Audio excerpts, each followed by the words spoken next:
So good afternoon, good morning, and good evening, depending on where you are. My name is Molly Huang, Head of Content of Leader Associates. Thank you for joining today's Impact, Mapping Australia's Hydrogen Ambition. Australia is leading the way to scale up the global hydrogen economy. With abundant natural resources and strong support in policy and technology, Australia is seen as one of the most promising and reliable partners of global hydrogen supply. However, it is also clear that other economies around the world are making huge progress in the hydrogen play. How can Australia achieve and maintain a sustainable advantage? Today, we will have a reality check along with the Queensland Government, Hamilton Locker, ATCO, FFI, as well as Intercontinental, and Stanwell.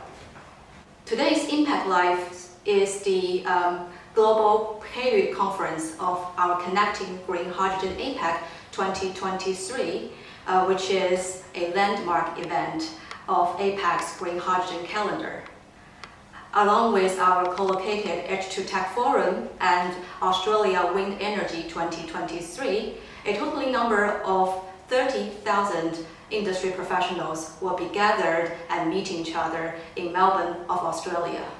The event will take place from July the 25th to 26th in MCEC. As today we will have a very compact agenda, without further ado, I would like to first introduce our first speaker on stage, that be Mr. Chris Shaw, Deputy Director General of the Queensland Department of Energy and Public Works. Chris is an industry veteran with a successful track record of industry development and facilitation, most recently as Director for Resource Policy with the Queensland Government.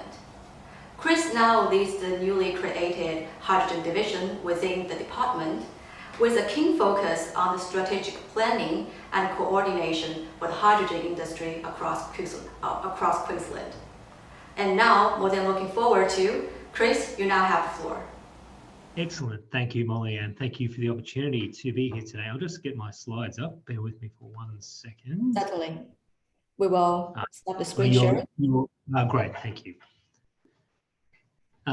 So I'd briefly like to acknowledge the traditional owners of the land from which I'm talking to you today in Brisbane, Queensland, Australia, which are the Turrbal and the Yagara people, and acknowledge their opportunities for the hydrogen industry for the traditional custodians of the land all around Queensland and Australia.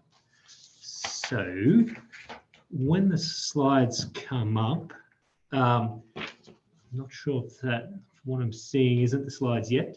That's okay. What I was asked to talk about today was really hydrogen production and the implications. Just one moment, Chris. Chris, we haven't seen your slides. That's okay. I can get, so they haven't been sent through. I can possibly share them from my end or email them through. We do have a version of yours. If you don't mind, we can play the slides for you. Okay, sure. Just one moment.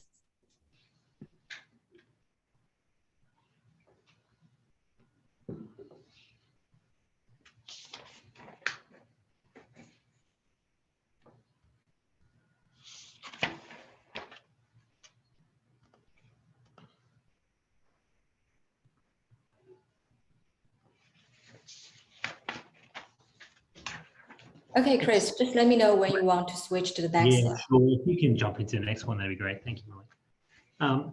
So briefly touching initially on hydrogen in Queensland, the Queensland government released its hydrogen industry strategy back in 2019 after our Premier had a very successful trip to Japan and really started to understand the concept of this, what she terms as shipping the sunshine, Queensland's really strong renewable energy generation potential and the needs for renewable energy in countries with less local generation possibilities. So we went out and released a strategy. It's at its heart, it's about collaboration with industry, the research community, innovation, technology, communities, and the policymaking frame community across government. So if you jump into the next slide, please.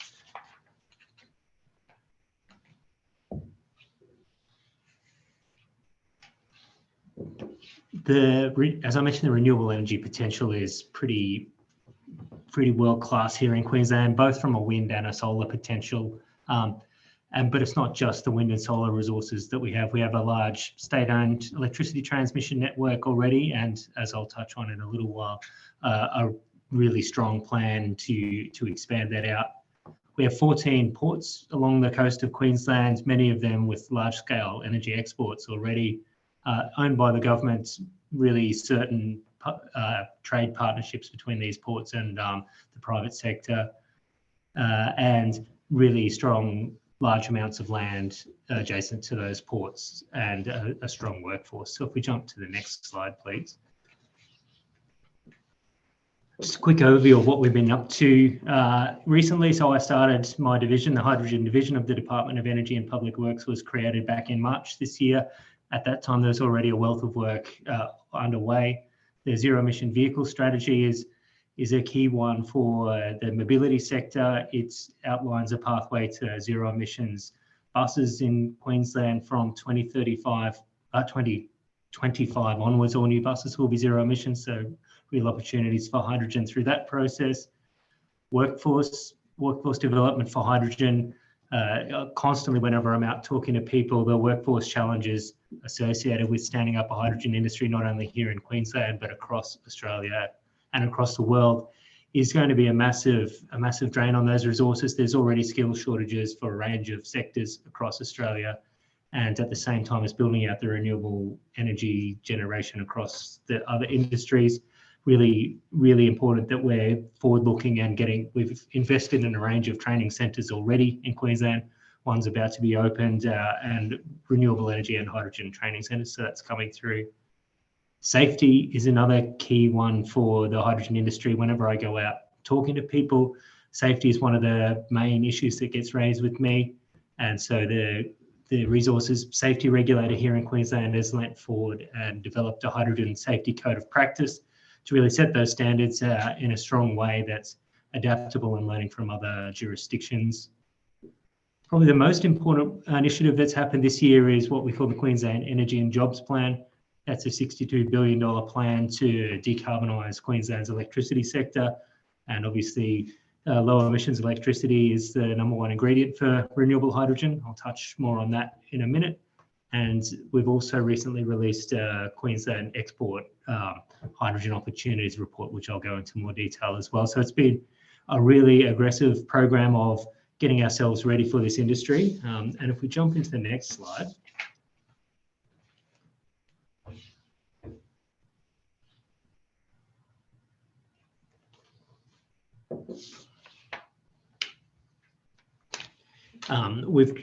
I guess I mentioned before the Renewable Energy and Jobs Plan. Formatting's gone a bit funny, unfortunately, sorry about that. But please do scan the QR code and it'll take you to the details of the plan. It's really focused on the decarbonisation of our existing electricity sector. It's a $62 billion plan to go from our current renewable penetration in the grid of about 20% through to 70% renewables by 2032 and 80% renewables by 2035. So it's got renewable energy zones, storage and firming, particularly pumped hydro. There's been a really big investment in pumped hydro for the firming of the variable renewables. That gets increasingly challenging as you increase your renewable penetration. Transmission, there's an electricity backbone all through the heart of the Queensland grid, and clean energy hubs. So that's repurposing the existing coal-fired power stations here in Queensland to be clean energy hubs. Many of them have existing water allocations and excellent electricity transmission infrastructure, so they're very well suited for things like producing hydrogen or other renewable technologies. So if we jump into the next slide, please. Really at its heart, the energy plan is around decarbonising the electricity grid and creating new low carbon jobs that will be the jobs of the future economy.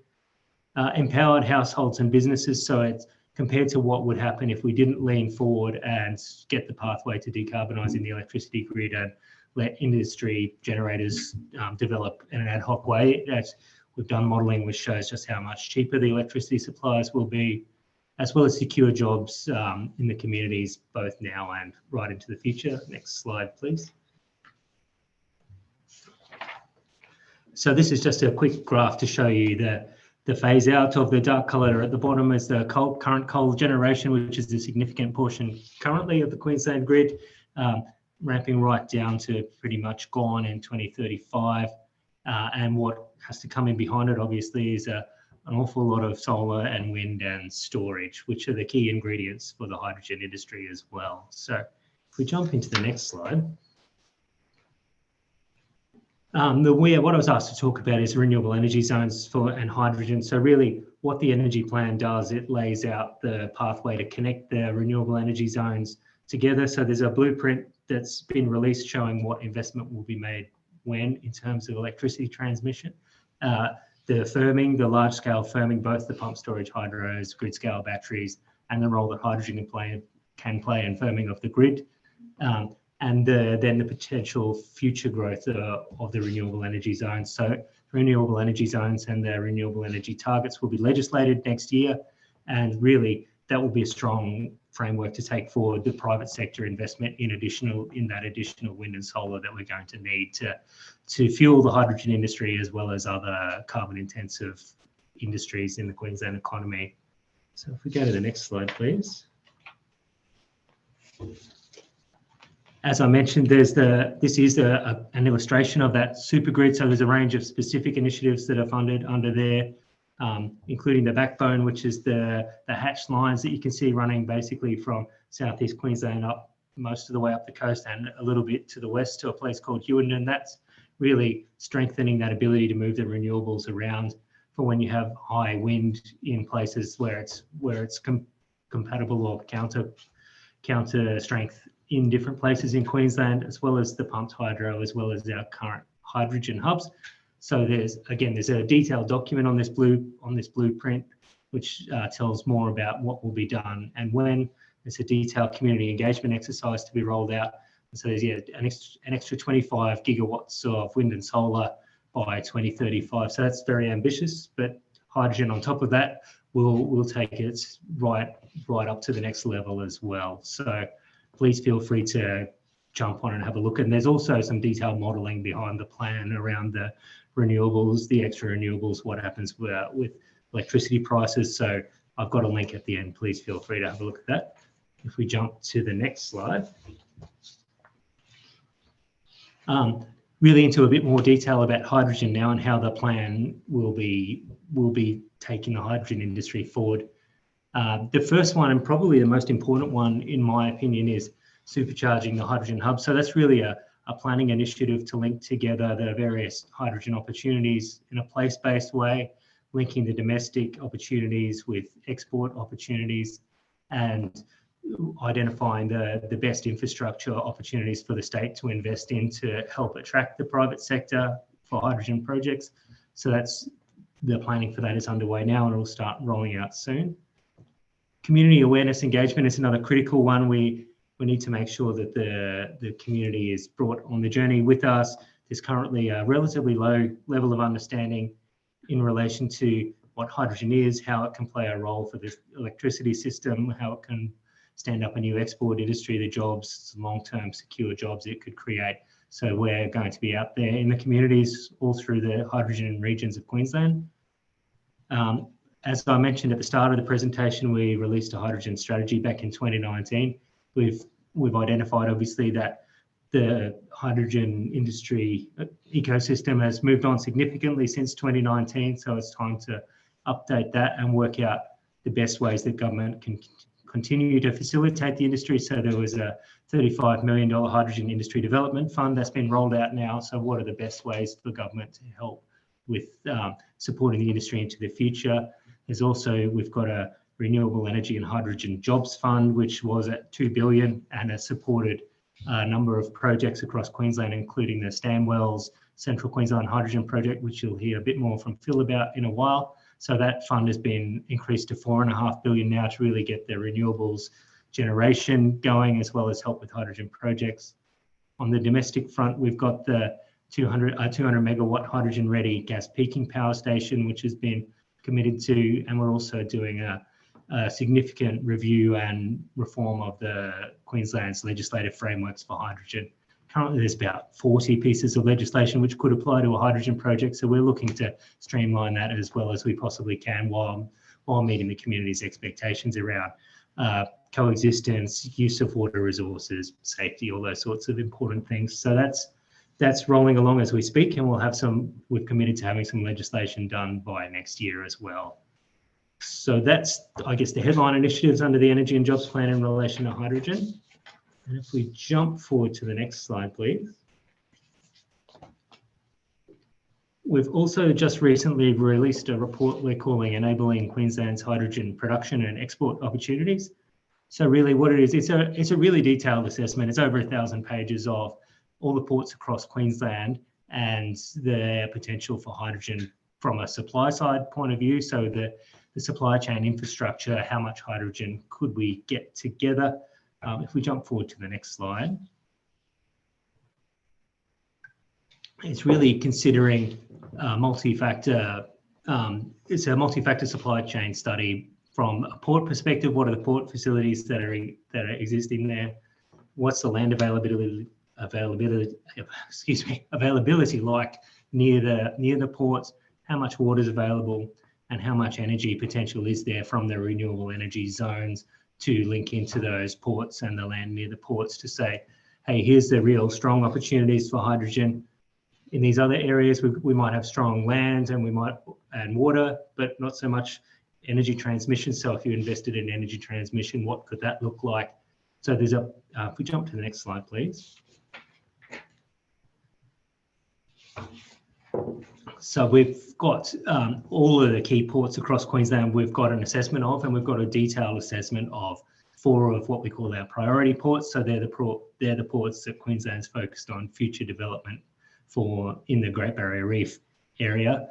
So Gladstone is one that you may have heard about. There's quite a few hydrogen projects proposed in the Gladstone region. So there's quite some detail, as you can see there, around the various opportunities for water, land, electricity supplies. And moving along on the right-hand side there, moving along from existing infrastructure, how much hydrogen could you generate? If you built out the local renewable energy zones to their maximum potential, what would that look like? And then if you unconstrained the local renewable energy zones, how much hydrogen could you make? So I'd encourage you, if you have any interest at all, please do download the public version of that report off the website. And if you're into the detail, there's an email address on the website to send to us, and we can get you a copy of the 1,000-page document. So if we jump forward to the next slide, please. Really just wrapping it up. So what's next? We've talked about regulatory settings, industry, workforce roadmap. Supply chains are another key issue under the Energy and Jobs Plan, where we've done a prospectus around the supply chains for the renewable energy industry and how can we maximise what we do here in Queensland. Fortescue Future Industries are already building an electrolyser manufacturing facility in Gladstone, and we love that. It's a local content is fantastic, as well as how that de-risks the supply opportunities for local hydrogen projects. That's great. Mentioned the Energy and Jobs Plan. As we move the Energy and Jobs Plan, there's a whole lot more detail on the renewable energy zone planning and how the electricity transmission infrastructure will roll out. Water planning is obviously electricity and water are the 2 key things you need for green hydrogen, and the water planning is also advancing now too. Some places there won't be enough fresh water from existing systems or opportunities to recycle wastewater, so there may need to be desalination. But doing all those studies now in an integrated way so we can really identify the best opportunities for cost-effective renewable hydrogen, working with industry, how that connects between the regions of Queensland and the various renewable energy zones, making sure that there's still cost-effective electricity supplies for the electricity consumers of Queensland, as well as giving the most cost-effective electricity to hydrogen projects.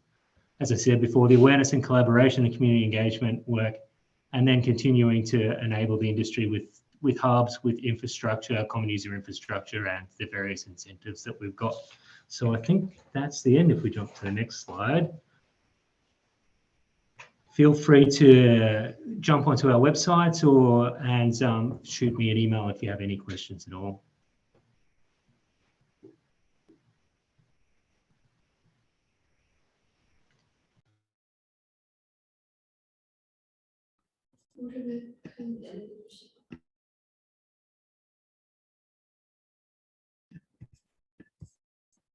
Wow. Just one moment. Let me ping Chris in full mode. Just one moment. Yes, perfect. So thank you so much, Chris, for your extensive and informative presentation. This is highly appreciated. As I see the audience are rushing to type down questions. So if I may, can I ask my questions first? Of course. Yes. So the big picture is certainly promising with Queensland's superiority in natural resources, infrastructure readiness, and overall support of the regulatory condition. But the industry also suspects if we do have the capability to deliver large quantities of green commodity in a stable and cost competitive way. There are two main cost components for green hydrogen projects, namely the electrolyzer cost and the renewable cost. Concerning the electrolyzer, there's potential risk of supply shortage. If we want to hit a target by 2030, then probably we need 2 gigawatts of electrolyzer capacity globally. I saw you mentioned the Gladstone electrolyzer supply chain project. Can you elaborate more on that part and also to other projects? Do you have some supply chain localization plan? Yes, certainly. That's a great question, Molly. And I know Harry will be talking in a little while from Fortescue Future Industries, so he'll be much more across the Gladstone project than I will. But from the state's perspective, it's really encouraging to see that project getting up and running and that facilities being designed from the outset with more opportunity to expand into other supply chains solutions for renewable energy generation locally as well. So I briefly mentioned it, and I can talk a little bit more detail. The renewable energy, the Energy and Jobs Plan has a local manufacturing prospectus associated with it, which is working across the government and the private sector around aggregating the demand across all the renewable energy zones. So they've predicted it's 24 million solar modules will be required, around 3,000 wind turbines. So aggregating that demand across the entire state and working with the various suppliers, whether it's steel manufacturers or PV rack manufacturers, to say, hey, this is what we're going to need over the time frame that we've got to really, number one, get the economic benefits flowing back through Queensland and particularly through our regions, but number two, give that security of supply chain. And I'm definitely hearing stories from people trying to order electrolyzers right now of just the wait time, and it's almost an interview process from the suppliers to the purchasers rather than the other way around, is what I'm hearing. So it's a great question. Yes, when competing with other export countries, price is very important. So we see now the US have its Inflation Reduction Act and to give tax credits, and also for India as one of the future export countries, waive their transmission cost of renewables. So green hydrogen producers can further squeeze the renewable cost. They are really nice to have things.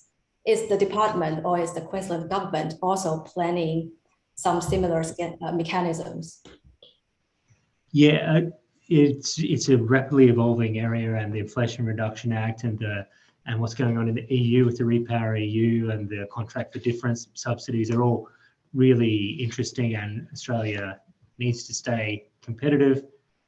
What we've done in Queensland, we've had the Hydrogen Industry Development Fund to support, I guess, early scale trial projects to get the technology proven. We're investing in the infrastructure and working with industry to plan out the common user infrastructure to reduce capital barriers and the cost of electricity to these projects, really planning out the most effective ways to move electrons from one place to another and generate them as cheaply as possible, working around the flexibility that could be built into project designs so that you can take advantage of cheaper renewable energy at the right times and still have the capacity to meet your requirements. We're also, as I mentioned, we've increased our renewable energy hydrogen jobs fund up to $4.5 billion to really get some of these initial projects up and running. But we've also seen from the Commonwealth recently, I would say an increased ambition when it comes to renewables and hydrogen. They've recently funded the Gladstone Hydrogen Hub as well as the Townsville Hydrogen Hubs here in Queensland to get all the players together to maximise efficiency. And I think there'll be more to see, and our hydrogen strategy will be out, our new hydrogen strategy will be out with new initiatives next year. Yes, Queensland is doing a pretty good job in making this dream come true. And one more question from the audience. I think it's from Mr. Bernard Dynot. Sorry about my pronunciation. So he asked, are those projects in Queensland intended to be large export projects, or are they intended to produce H2 for the decarbonization on the local economy? I think this question underlies the thought. So apart from the export purposes, is the government also thinking about incorporating hydrogen in some domestic use, for example, in Queensland, to decarbonize the mining sector or the coal power generation? Any opportunities we can expect in that area? Yes, absolutely. And the answer is both. We're very focused on the domestic side. All of the Hydrogen Industry Development Fund grants that we gave out were for domestic projects. We've supported a hydrogen hub in a place called Kogan in Queensland, including with a hydrogen-ready gas or hydrogen-fired electricity generator, and there's hydrogen refueling at that hub as well. So we've lent in with government support for these projects to get those domestic projects up and running.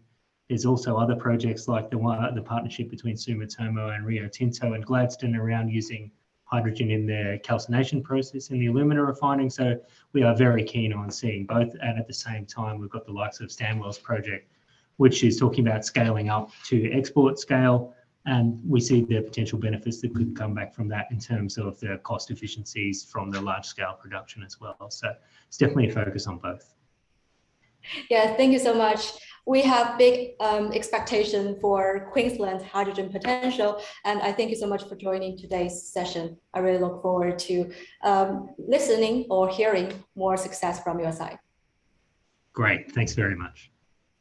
Thank you so much. And next, as policy action is clear, the focus moves to implementation. And we are now more than honored to have with us an expert field panel from quasi-government sector and private sector. And without further ado, please welcome on stage our moderator and the panel colleagues. Matt, I will leave you to invite everyone and kick off the talk, okay? Thank you very much, Molly. Can you hear and see me okay? Yes, perfect. Perfect, thank you. I'd like to begin by acknowledging the traditional custodians of the land which we are meeting today. In my case, that is the Gadigal people of the Eora Nation, and I pay my respects to their elders past, present and emerging. Today, I'm very excited to be joined by an expert panel, both on the private side and also on the public side, and to build on some of Chris's comments, which is leading the market, the Queensland government are leading the market in relation to renewable hydrogen. Today we have Phil Richardson from Stanwell Corporation, we have Warner Priest from Intercontinental Energy, we have Dr. Amy Philbrook from ATCO, and we have Harry Sunakara from FFI. I'll hand it over to them in a moment to give a little bit of background about themselves. My name is Matt Baum-Gattel. I lead the new energy team at law firm Hamilton Locke. We provide commercial legal advice across the new energy spectrum, in particular in relation to hydrogen, from project development all the way through to project financing and project investment, acting for both developers and investors in the market. We've touched on some of the government initiatives, and we've also touched in particular on the latest federal budget. I won't go over that in detail, but I would add to that the Hydrogen Highways initiative, another $90 million from the federal government, And in particular, I would add in relation to on the transport side, the funding provided to Lion Hydrogen, who I was very grateful to be involved with in that funding for their, as part of the Driving the Nation Fund, for their project in Georgetown in Tasmania. There is lots of engagement across the sector. Governments see the opportunity. The format for today, I'll allow the panelists to provide a brief introduction to themselves, and then we'll kick it into some questions. So without further ado, Phil, would you like to kick us off? Yeah, will do, Matt.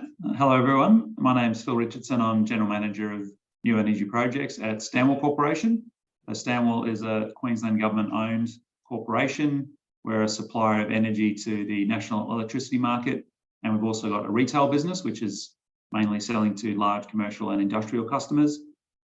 So our business is currently going through a major transformation, and as part of that broader Queensland Energy and Jobs Plan that Chris mentioned, we're moving our business and our portfolio to renewable energy and storage over the next 15 years or so. And so that'll involve a major transformation across the entirety of our business. And hydrogen is one of the areas that we're looking to as a new business opportunity. So we're looking to capitalise on our renewable energy portfolio that we're building to be able to diversify our business into green hydrogen. And as part of that, we're working on a large-scale project called Central Queensland Hydrogen Project, or CQH2, which is a green hydrogen export-focused project in Gladstone. And there's an artist's impression of that, or a picture of it behind me on the screen. So I guess in short, it's an export-focused project. We're working together with a consortium of Japanese and Australian companies, and we're looking to kick off the first phase of that project in 2027. So it's really exciting and great to be part of the panel today. Thank you, Phil. Amy? Sure. My name is Amy Philbrook. My background is chemical engineering and chemistry. I work for APCO. APCO is a $23 billion enterprise with, and its business is in energy infrastructure with headquarters in Calgary, Canada. In Australia, APCO owns and operates the gas distribution network in WA. And APCO has also been first movers in renewable hydrogen in Australia, with the first ARENA funded project in operation, which is a small microgrid in Jandakot. And that grid's, the microgrid's actually been built out to gas blending and also refueling. And APCO was also successful in securing ARENA funding for a 10 megawatt project in the Kwinana area. And again, I'm very happy to be here. Thanks. Thank you, Amy. And APCO is certainly a leader in this space for a long time. I've had the privilege of getting out to the facility in just outside of Perth, and it is quite amazing. They've been leading the way for a long time. Perhaps Harry, a brief introduction. Thanks, Matt. Hi, everyone. My name is Harry Snarkle with FFI, and I lead the port and marine engineering team within FFI. In our day-to-day role, we look after the selection, the design, and also construction of port infrastructure to support the construction effort into our project sites, and also looking at the export and import facilities for our green hydrogen and its derivative products. Thanks, Harry. Really interested to hear some of your comments around how we actually build all this, because you're at the forefront of that. Warner, last but not least. Hello, everyone. My name is Warner Priest. I'm a Director Midstream Energy at Intercontinental Energy. We're a developer of green fuels projects. So currently 4 projects around the world, 2 of which are in Western Australia. The first of which under development is the Asian Renewable Energy Hub. Since 2014, that's been under development. That's in the Pilbara. It's a 26 gigawatt renewable project, wind and solar, and it's to produce 1.6 million tons of hydrogen per annum and approximately 8.5 million tons of ammonia for export. The other project in Western Australia is the Western Green Energy Hub. That's right down south on the border of Western Australia and South Australia, just north of west of Eucla. That's a 50 gigawatt plus project, and that's fit to produce 3.6 million tons of hydrogen per annum, and approximately 20 million tons of ammonia for export. So currently both projects expected to export most of their energy as ammonia, but also other synthetic fuels or green fuels, and then also some domestic supply. We expect to reach FID on our projects around 2027 and start construction directly thereafter. The other two projects are in the Middle East, one in Oman and one in Saudi Arabia. Thank you. Thank you, Warner. I think it's very, very clear that you've got a whole lot of hydrogen believers here, and hopefully, I think we're being joined by a whole lot of hydrogen believers. And perhaps this sounds like therefore a little bit of a Dorothy Dixon question, but I'd like to open to the panel and perhaps briefly understand from you how big you see the opportunity to be. So perhaps Phil, how big do you see the opportunity for Australia in this market? Well, I guess we've just heard Warner talking about the intercontinental energy projects, and I think Australia's clearly got the capability to do multiple versions of that. So I think, you know, when we talk about hydrogen in Australia, the scope or the scale is set by that export opportunity, I think. And so it's that ability to actually produce huge quantities of green hydrogen without necessarily removing the ability to also decarbonise our domestic industry. And in fact, it complements it because we can obviously supply green hydrogen to the domestic industry. But I suppose we've always seen that the export market, in a sense, sets that ambition and the opportunity. And then as you scale, you bring the opportunity back into the domestic market to also bring lower cost green hydrogen. I think Australia is always going to have an advantage in that we can use renewable energy for our domestic industry. So hydrogen will always have potentially a smaller role here than elsewhere.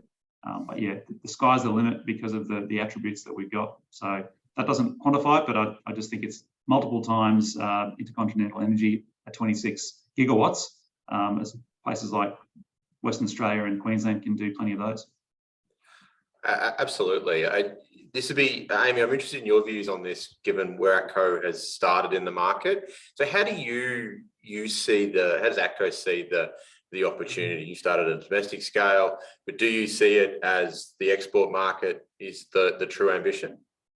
Yes, I think that the export market is the true ambition, and like Phil said, it's kind of been played over and played over. It is the renewable energy, the solar and wind. That's why everyone's looking at Australia. Really good relationships with countries like Japan, and so we are best positioned to export renewable hydrogen. If I put my ATCO hat on, like we have operations in Canada, we're also looking at the export of hydrogen in Canada, but that's blue hydrogen. So in terms of where the opportunity is for renewable hydrogen, it's in Australia, without a question, and I think that's everyone's kind of end game. In terms of domestic opportunities, you know, there are a lot of challenges currently, but it's important to kind of stay first movers so that to kind of be able to capture that export market when it occurs. Harry, at the risk of kicking off the Rainbow Wars on hydrogen, I think FFI's view on blue hydrogen is very, very clear. Do you see the opportunity around green hydrogen to be at that export scale, or is part of the FFI ambition to decarbonise your existing mining fleet? Yeah, there's definitely a strong focus on decarbonising FMG sort of operations. That's front of our mind. In terms of the export potential, in your earlier questions, there's no doubt in terms of resource endowment that we have plenty of sunshine and wind to be able to export. But I see the shift especially the conversation and the paper that was published by the Harvard Kennedy School recently about the role that hydrogen can play along the value chain in the industry, in the industrial application. There is a great opportunity for us, for Australia, not only to export the hydrogen, but also to use that into making a greener, a low emission mining metals and minerals products such as green iron and other type of minerals. So there's definitely a great opportunity for us to upgrade in terms of what we export into the world market. Absolutely, and I'm interested in your views, Warner, and I don't again want to reignite the vector debate. Your projects are ammonia-based projects, or looking at ammonia as the key vector for the hydrogen. Perhaps some comments around from you would be very interesting for the audience, I think, about why you've chosen ammonia, and obviously that's an export orientated play. So perhaps your thoughts around ammonia as being the vector or the main vector for hydrogen export. Yeah. So look, first of all, as a single country globally, we see, and you can have a look at the reports, Australia will be the largest exporter of hydrogen globally as a single country. Why ammonia? One of the key reasons we're focusing on ammonia as an export is to address those markets where the end use is as ammonia.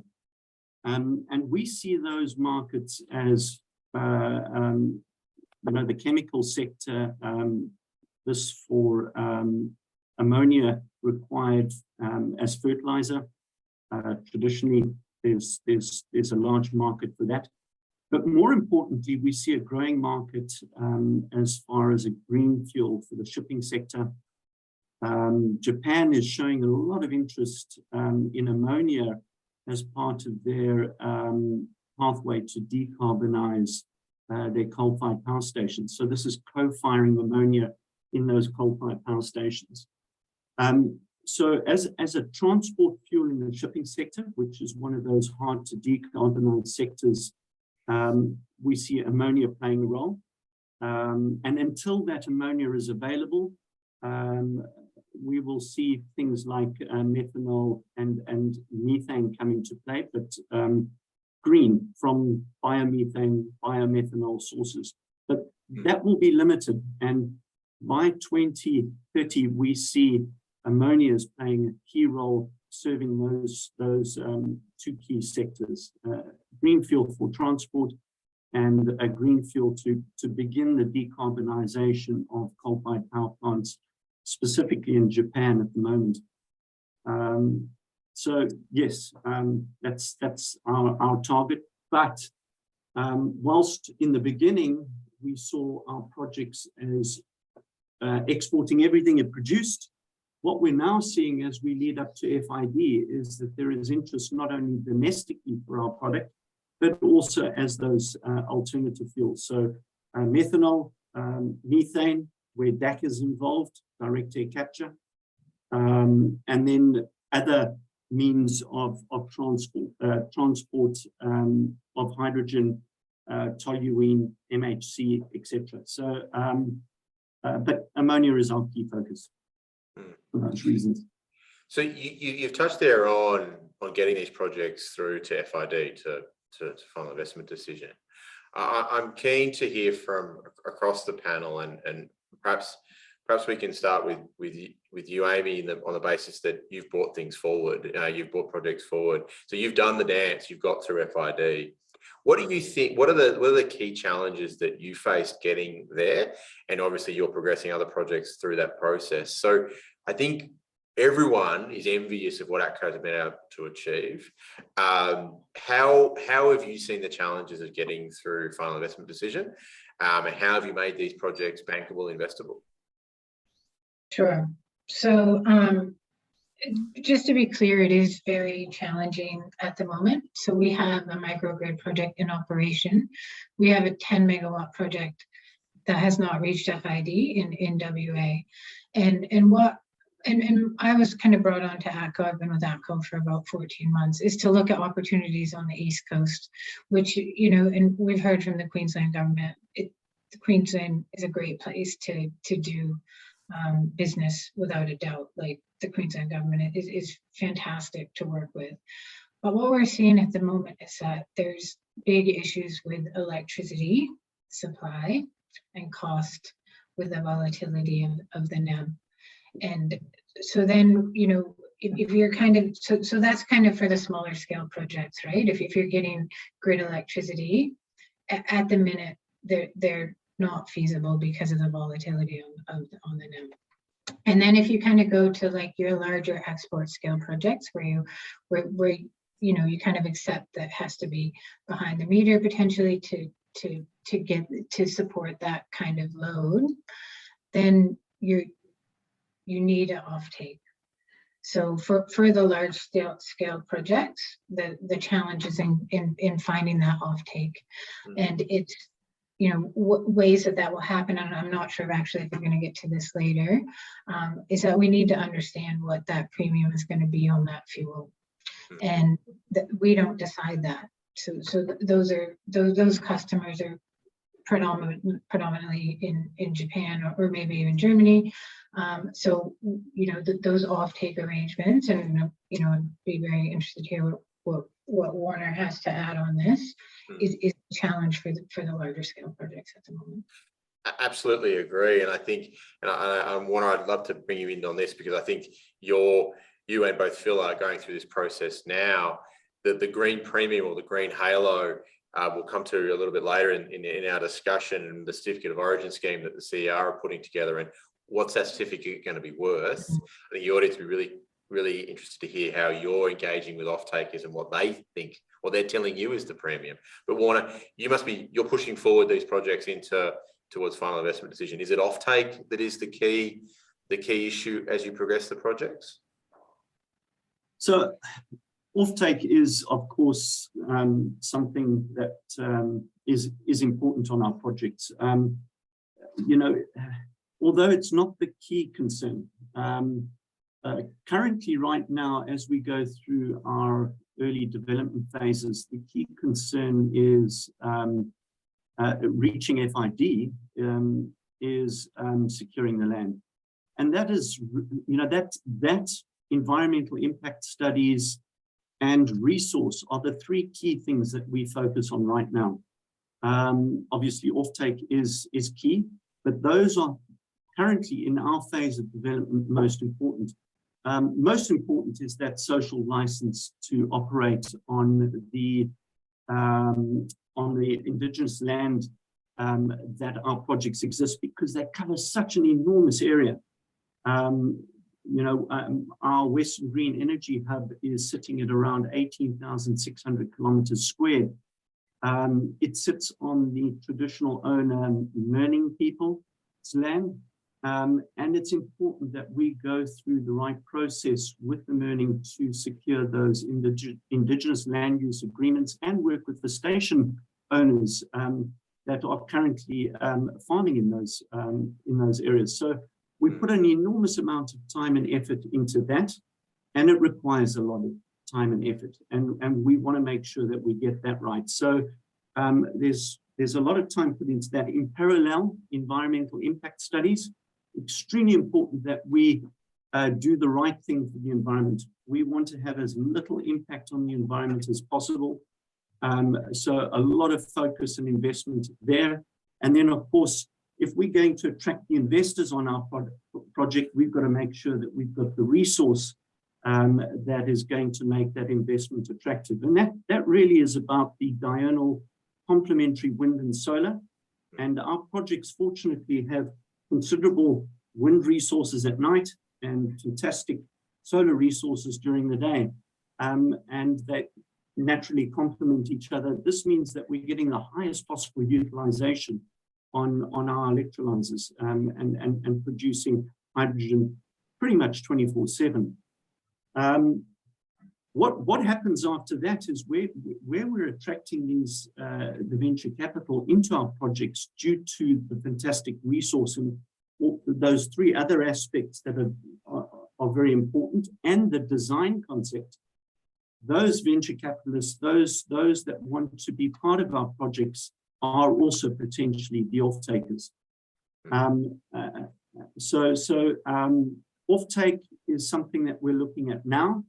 But to tell you the truth, over the last year or so, we've been requesting potential off-takers just to hold their horses.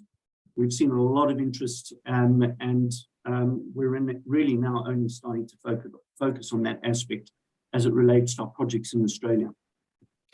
Yeah, I'd second that. I'm working on multiple offtake agreements at the moment. There is lots of demand. The price premium is still a bit of a debate, but there's lots of demand. There's a little bit of uncertainty around the green halo and the certification piece, but again, that will be solved. Phil, I'm keen to hear your thoughts, particularly from a slightly different perspective as a state-owned corporation around, well, obviously very important to engage with local community, including traditional owners, but you've got sites, you've already operating on those sites. So is that a little bit easier for you, and therefore is your FID decision a little bit different? Yeah, I think it is a little bit different. And I guess if I think about phases of this industry and where it's going to head, you can see that Warner's project, for example, FID 2027, we're probably looking at FID over the next 18 months. So we're in that kind of intermediate scale project that, where I think the equation is a little bit different.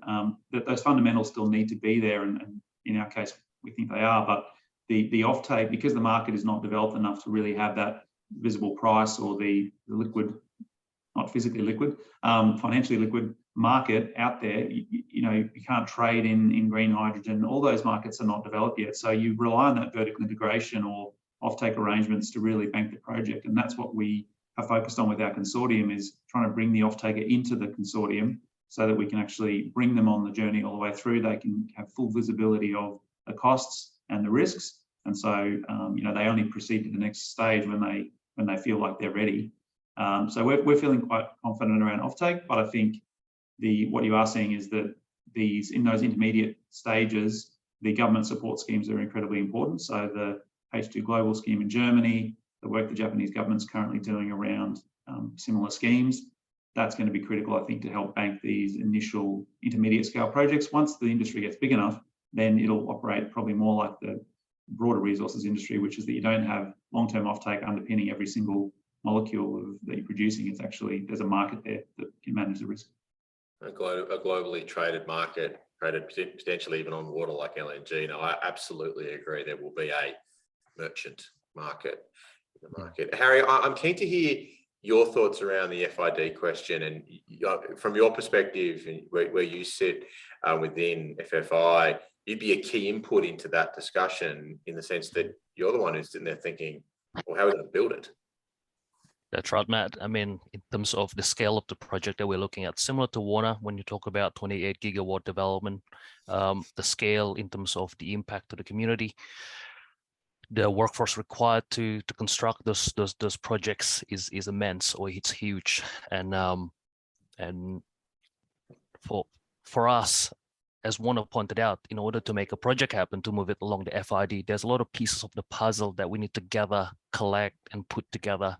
And there are key pillars, such as the land access, availability of water, transmission corridor, and also the port or the offloading facility where we're going to offload the modules and the construction equipment, and also the export facility. Those are sort of the building blocks that we need to put together. And in terms of exporting, the process if we can use an existing port, that would be great. But in a lot of cases, similar to Warner's cases as well, there is a need for a new port facilities near the power generation site or near the electrolyzer where the hydrogen is being made. And those ports are greenfield, and it takes a process in terms of getting a port gazetted. That's a whole process in itself that we have to go through to enable and open up a new export facility. So yeah, there's a lot of pieces of the puzzle that needs to come together, and hence it does take time in terms of presenting the business case through the FID. It's certainly a complicated process. So if you think about it compared to a renewable energy project, it's like, got an EPC, I've got an offtake, find some money for the banks, away we go. It's a lot more complicated. That's what I'm seeing in developing these projects. There are there are lots of moving pieces, and because of the sheer scale, building significant infrastructure, we can't rely on the existing infrastructure. I'm keen to explore a bit more about what makes a good project. So what's actually required, all the way through from actually getting the equipment and getting supply, the opportunity for Australia to make some of that equipment, produce it locally. And Harry, I'd like to stay with you on that point, and then perhaps to you, Warner, around what can Australia do here to manufacture the required equipment, in addition to just putting it together like Meccano? In terms of the supply chain, Matt, I mean, Chris mentioned earlier the investment that FFI is making in Gladstone with the manufacturing hub there. That's one of the way in terms of also upscaling the workforce in Australia to be able to manufacture electrolyzer.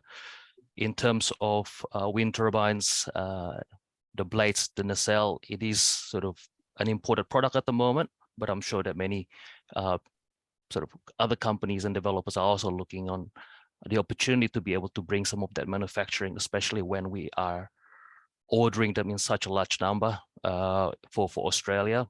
So yeah, there's definitely opportunity for the likes of Vestas and the OEMs to look at Australia as a manufacturing hub for themselves. So definitely the challenge for us in terms of moving the blades into Australia, we have limited port of entry, and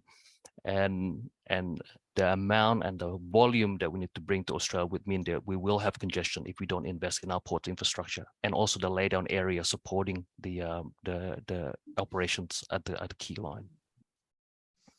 Yeah. How are you addressing this challenge? Yeah. So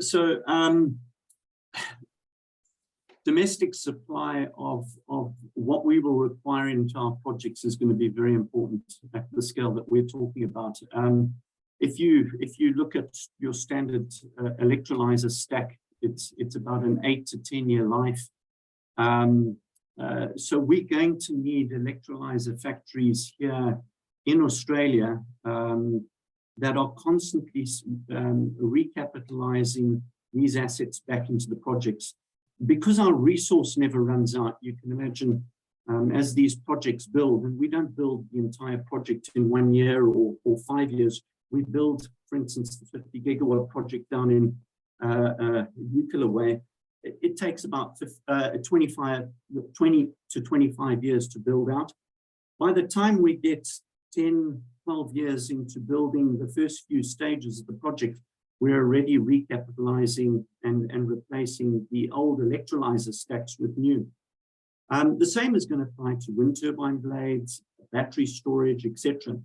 So what these projects are going to do, because there is guarantee of demand off the back of these very large projects, it's going to draw OEMs into the country to build the necessary factories that are going to meet that demand. And in most cases, in the beginning of these projects, our motto is not to ship air. So wind turbine towers, wind turbine blades, pipelines, really to be factories or workshops to be constructed at our sites, because we don't want to be blocking the roads for the next 20 years as we construct. And then gigawatt electrolyzer factories within the state to serve these very large projects. But what we also want to see is we want to actually see green steel produced in Australia, that being processed into the components required to make the various products, systems, and solutions required in these projects. So in the first stage, we'll see the big stuff, towers, wind turbine blades, electrolyzer stacks, etc. And then what we want to see is from raw product, a lot of those resources, mineral resources required to produce those product systems and solutions actually coming from Australia. And this is where I think government has a role to play, not only in getting our resources educated, the skilled resources to do that, bringing in the resources required to do it. But also we need to become more productive. Our binding constraint as far as producing things in this country is our labor costs. But the way we get around those labor costs is we can potentially have the lowest levelized cost of energy into these industries from renewables. And we can move to digitalization, automation, additive manufacturing, and then rely on the skilled labor to manufacture these components and compete with countries like China and others, delivering the demand required by these large-scale projects. So this is where government has a big role to play to assist in that. But as a project proponent, we will have a requirement in our specifications, etc., for locally resourced product into our projects. Is that, I'm staying with you, Warner, is that being driven by your investors? And I'm keen to hear Amy's thoughts around what we're seeing globally, and come back to the panel on the global basis. But Warner, staying with you, is that driven by your investors, your venture capital that's coming in, or is it driven from within? No, that's driven from within Intercontinental Energy and also by the state government. So currently it's state government. I mean, Minister Lana McTeen is doing a fantastic job, and we're working very closely with her to ensure that those measures are put in place. The investors into our projects are mainly offshore. I mean, we have Macquarie Capital involved in one of our projects. What they're going to need and what they're going to demand is that everything that we produce is exported. And that is a bit of a red flag for me, because we've seen what's happened with domestic reserves on gas. Really, we don't want to get ourselves into the same situation as far as renewables and renewable fuels is concerned. But we're just not seeing the investment from domestically into these types of projects. That venture capital is all coming from offshore, which is a bit of a concern for us. Very, very interesting. And I'm keen to get Phil's sort of comparison here. Phil, how are you approaching the supply constraint, and are you looking for domestic supply? Is that something that is part of the broader Queensland government? And we've obviously got Chris on the line as well. I'm keen to hear from Chris, if you're still there, Chris, as well. But from a Queensland perspective, are you looking for local supply of electrolyzers and so on and so forth in Queensland?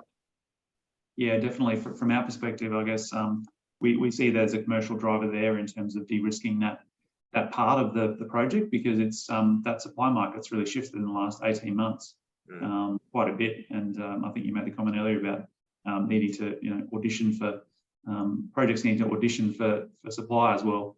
That's a bit of a turnaround from when we started doing this whole hydrogen gig. So I think trying to lock in your supply in a reliable way, in a timely way, is important, and doing it domestically is a great way to achieve that. If you can order a transformer domestically, as an example, rather than bringing it from overseas, it just takes a whole lot of risk out of the equation and time. So there's a commercial driver there, but I think for us, it's also, as part of being a government-owned corporation, we see that very strong need to support local content, and it's part of our procurement policy and part of our procurement process that we operate under. So we try and use that as a lever as well throughout the procurement process to make sure we are trying to maximise local opportunities, and try and use the scale that we create as well, because that's one of the issues that's always occurred around renewables, is that they're being done in bite-sized pieces, and so it's never enough, or doesn't seem to ever be enough for a major supplier to come and set up a tower manufacturing facility, for example. So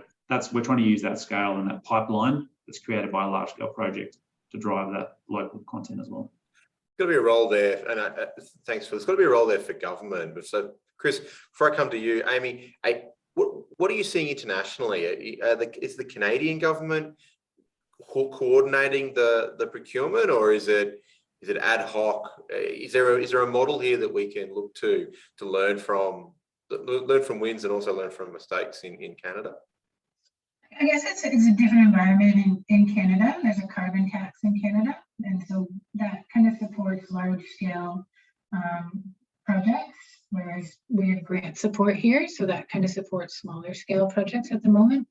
In terms of procurement, exactly the same approach for us in Canada and Australia, and presumably we'll have the same supply issues that are only seeming to get worse is with COVID and with this competition that we see for electrolyzers with the United States programs that have come on board.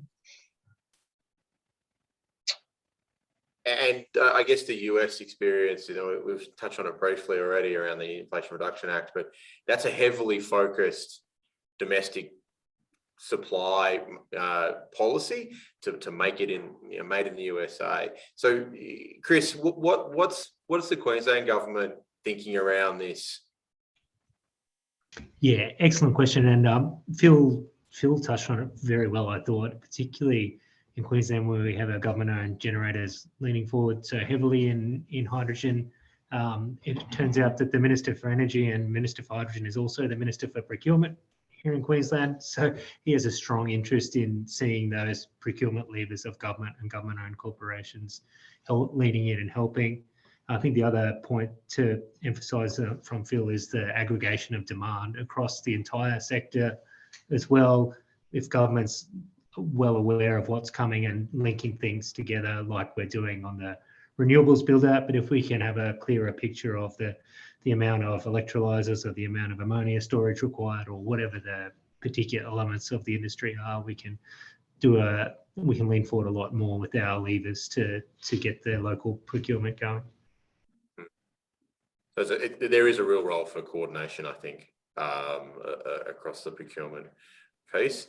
I'm keen to dive into a couple of audience questions and then come back at the end to some final thoughts from the panelists. So a couple of questions from the audience. One of them around what the price challenge is on offtake, whether that is an electricity price driven challenge or whether it is a comparison between green and blue and other forms of hydrogen. I'm not sure if the panelist has any comments or suggestions around what you're seeing in offtake pricing.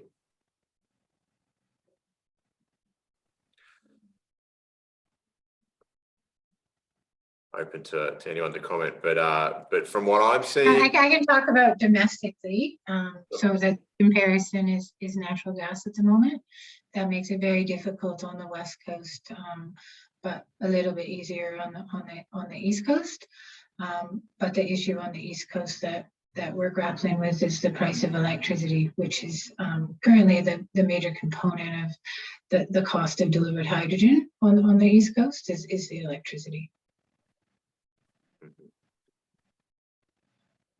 And so I guess sorry, Ron. From our side as Intercontinental, I mean, our focus is obviously the ammonia pathway. We're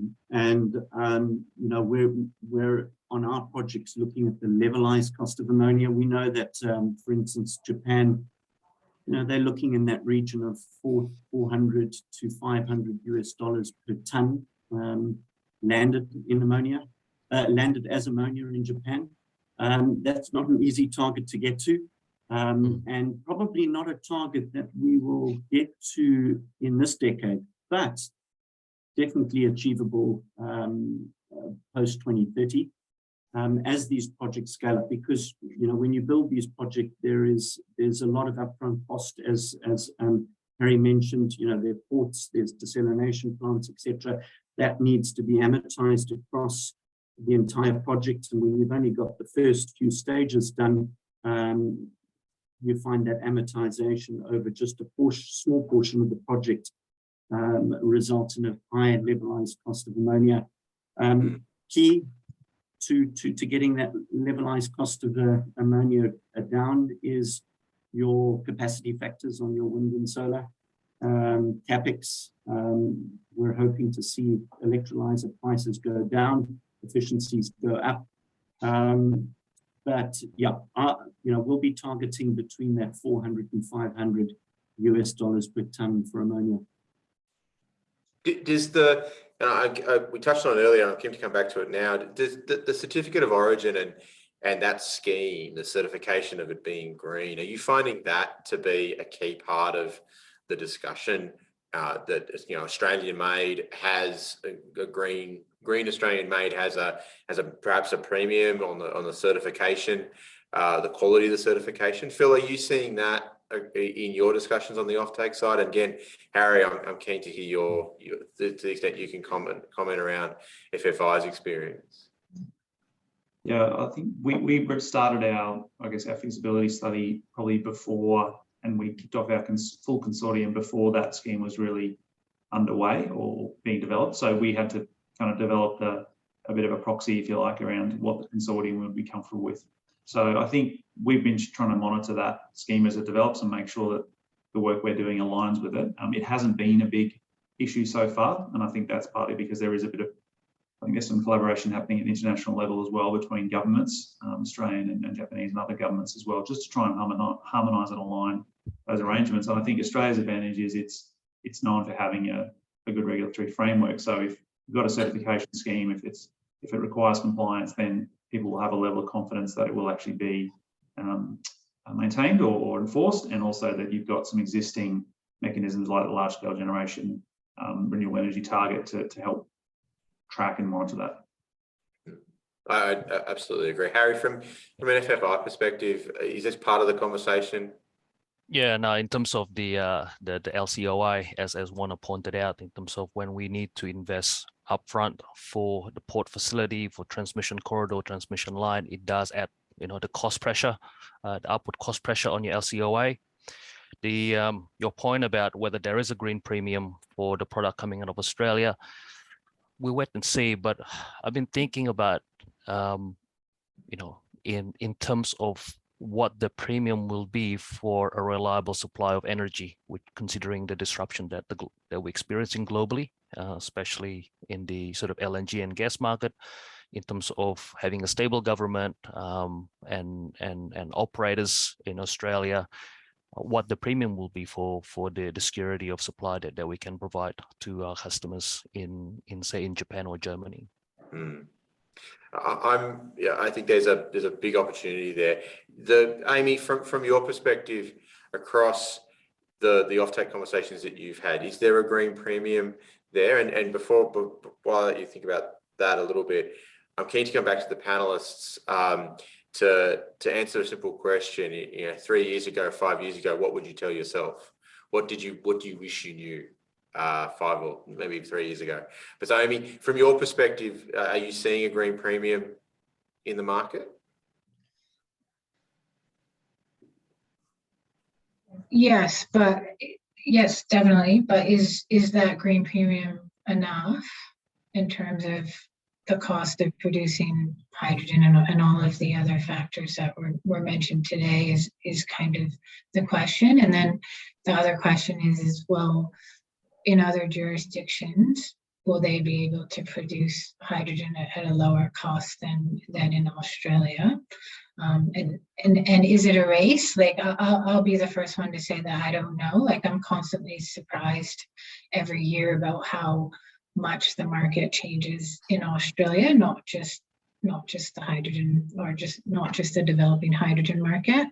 So I feel like it is a wait and see. I think in terms of certification and green premium, it doesn't matter what our certificate says, or does it matter what the customer's certificate says? And I think that we need to just be aligned to who's purchasing the ammonia or the hydrogen to ensure that we're matching up to with our certification scheme in Australia. Global coordination, I think, is key, and that work is done. But I suspect that there is a long way to go. From what I see, there's a long way to go. So I'm keen now to conclude with perhaps some closing comments from each of the panelists about what do you wish you knew? What do you wish you were told? Go back in time and tell your future self, this is what you need to understand. This is what these are the key considerations that you wish you had, and way back when. Perhaps starting with whoever wants to go first. Warner, perhaps, if we've still got you. Are you on? Yep. Yeah, so going back 3 years, you know, most of my career I've been working for OEMs, suppliers, in fact, 25 years of that with Siemens. I got into the hydrogen space in 2014 whilst working for Siemens, based in Sydney, and there was a clear interest then. However, it was quite frustrating 2014, 15, probably until about 2017 or 16 when South Australia first released their hydrogen roadmap. It was quite frustrating up to that time because most people just thought I was a bit of a crackpot. You know, this is never going to take off. You know, every decade we talk about hydrogen, never goes anywhere. But fundamentally, the difference has been renewables, and the fact that the cost of renewables is coming down at such a rate, and the fact that renewables is a variable resource and it's renewable. I think 3 years ago, I would have liked to have got into the developer side, so sooner into the development of these projects at this scale, rather than later. I really only joined, I joined Intercontinental Energy last year in April. In hindsight, I would have liked to join them maybe 2 years earlier. Because it's clear now, you know, hydrogen is in the mainstream. It's been discussed by everyone. There's a need for it. Energy security, energy diversity globally, and I'm just so fortunate to be in the sector, and I'm looking forward to where it's going to go in the future. Thank you, Warner. Harry, what would you tell your future self? I was reflecting on this one, and probably have to say, you know, my observation, and I've learned sort of how quickly the market is changing and how quickly government and industry can move as well into this direction. So if we look at the you know, the Australian National Hydrogen Strategy, we now have about 16 hydrogen hubs at different stages. I think about 7 in implementation and about 9 in the design and development phase, and there's plenty more. There are other regional cities and countries who are, you know, preparing themselves for future opportunity to join this to start up a hub. So it's been really encouraging in terms of the amount of public support around renewables and hydrogen, and also sort of the change in sentiment around oil and gas as well. Yeah, it's been something that sort of I've been reflecting on, and being sort of in this role day in, day out, and looking at port infrastructure across the global portfolio. And I've been very fortunate to see how each country move at different speed, and the opportunities that pops out on a weekly basis from another part of the world. So yeah, in terms of the opportunity for us as a community, as a hydrogen renewable energy sort of industry, it's a great place to be. But I think the comment earlier about social license, I think that's really important. As an industry that's developing, it is very important that we sort of obtain and also look after the social license and the trust that people put on renewables and hydrogen. We know when we're handling hydrogen as ammonia, it is a hazardous goods or dangerous goods that we need to put safety measures in place. And as an industry, it's very important that we sort of guard and maintain the trust from the community on what we're doing. Absolutely agree. Amy, some final thoughts from you, or perhaps a message to your future self? Sure. So I was in a different role 3 years ago. I was with ARENA, a federal agency. So I think 3 years ago, I didn't appreciate the influence that the state governments could have on this hydrogen journey. We're definitely seeing that from the different states. And I won't kind of say like who has the strongest state support, but obviously like Queensland has definitely presented a strong case and a good place to do business. well as New South Wales and Western Australia. But I think that we're seeing an impact that state governments can have kind of above and beyond federal governments when their targets are kind of more ambitious than the federal targets. And then the only other thing is that, I'm an environmentalist and I'm working for a gas company. Do I wish I would have gone sooner? I feel like change is going to happen in industry, and it's a really exciting time to be part of it, because this is where the emission reductions are going to occur. Thank you, Amy. I absolutely agree. We all look back and go, should have gone at this earlier. Phil, I'm really interested in some comments from you, some final observations, and you've been on this journey for a long time, so you've got a depth of experience there. Yeah, I'd probably tell myself to, be a bit more resilient in riding through the ups and downs of project life, because I think it's very easy to get caught up in, whatever's going really, really well and whatever's going wrong.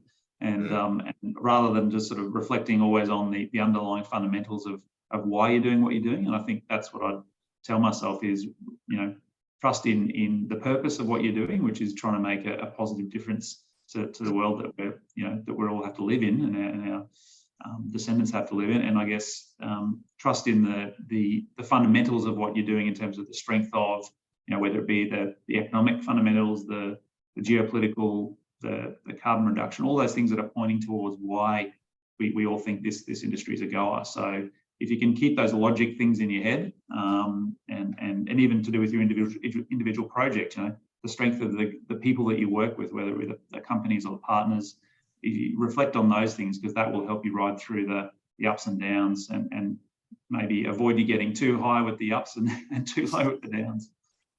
Balancing out. It's some really interesting and important life lessons there about backing yourself in. We've just come up on time. So on behalf of the audience, I'd like to thank what has been a great panel and some great discussion. I think some really some great learnings out of it. And thank you very much for being here, and we look forward to discussing further. Molly, I think we've just run a little bit over time. Apologies for that. No worries. As much as I'd love to have you talk forever, we are exactly reaching the clock. Thank you, Matt, for moderating such a great panel, and thank you, Juana, Harry, Phil, and Amy for your generous sharing. This is very informative. I think the knowledge sharing along with collaboration, as we experience here today, is the foundation to creating a thriving hydrogen future. Once again, I would like to thank you to our speakers for your contribution, and also for our audience for staying with us for the past hour. As mentioned, today's Impact is the prelude conference of our second Connecting Green Hydrogen APAC event, upcoming in Melbourne, Australia, from next July 25th to 26th. I humbly invite everyone to join us, and I look forward to meeting all of you in person and exchange further ideas. Without further ado, I thank you so much for joining us, and this concludes our Impact Live, Mapping Australia's Hydrogen Ambition. Thank you so much. See you next time. Thank you.